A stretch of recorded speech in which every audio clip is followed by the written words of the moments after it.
Don't say it. Can't say it any better than that.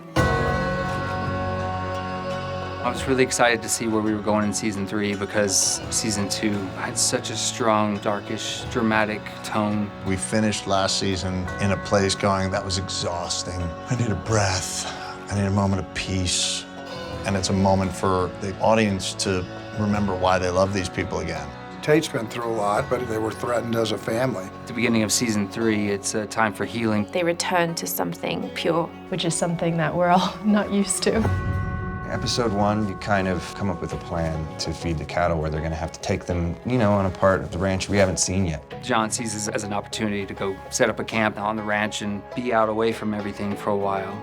As a way for Tate to heal, but also as a way for hopefully most of the family to heal. There is no better medicine than to be outside, be in nature. Starting out this year with the campground is so special. We can't get back to the basics of what it means to be human and just kind of wake up in the morning and recognize the beauty and just being alive. That's why Monica wants Tate to be there. Land is life, it's identity, it's survival. After everything that Tate has been through, being able to be a kid again, the land will restore him, the land will take care of him. There's still this awesome background. The whole obligation, I think, sometimes in telling a story is to take somebody to a new place that they haven't seen. There's these moments of beauty in certain scenes where it just adds to the ambience of what's happening. For fans of Westerns in general, or for people who just, love that sort of old school Americana kind of vibe, I think it's really nice. Nothing prettier on this earth. As free as a man can be. It was just fun being out there in the campground. Gary Elmendorf, I'm the special effects supervisor. Everybody wanted to be out there outside, trying to make that camp come alive. Smoke, real fires, but not real fires. Little things like horses come through, we've got to add the atmosphere, the dust and all of that. So a lot of our work is making the scene come alive and then keep it alive when things change. We don't all go. Jamie is set to go, but things sort of take a turn and he's asked to do a different job and is no longer going to be working in the bunkhouse. Yeah, I'm dressed in a car. Yeah, well, there has to be consequences for the level of violence that happens in Yellowstone, and John can't just continue. I mean, they killed people. Well, now? It gets dark, and I think that he and I have this moment where all these people are in the room, and it's so tension-filled. Livestock agents are bound by law to intervene in any act of crime. Point blank, yes, they thought they were going to be threatened, and they might as well just get it over with right then and there. Similar to the OK Corral, if you will. If you could do it under the guise of the law, and in this instance, under the guise of wearing the Livestock Commission badge, that's where John is more connected to the past than most. John Dutton knows that that's the rule of the West, that's the law of the West, but you can't get away with it. You need your guy to put between you and that law, and that's who Jamie is and always has been. Stick that horse back in the barn.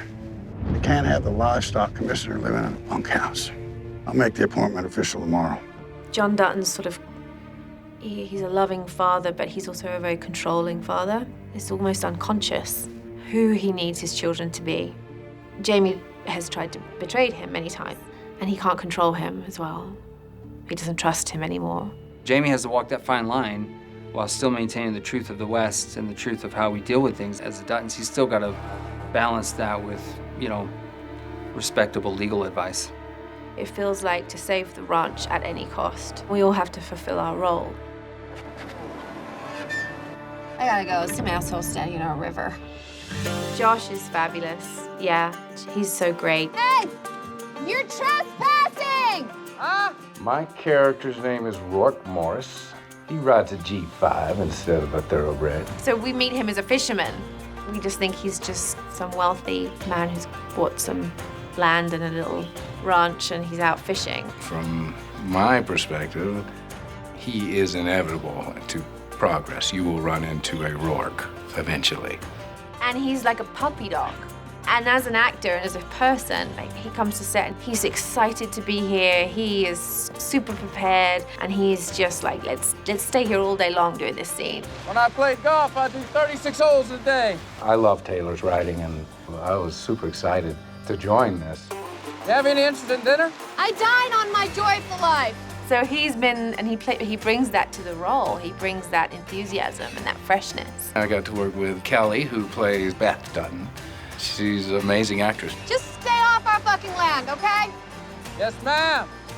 He doesn't know who she is. He has no idea, and he finds her entertaining to begin with. And he doesn't realize he's dealing with a vicious Rottweiler.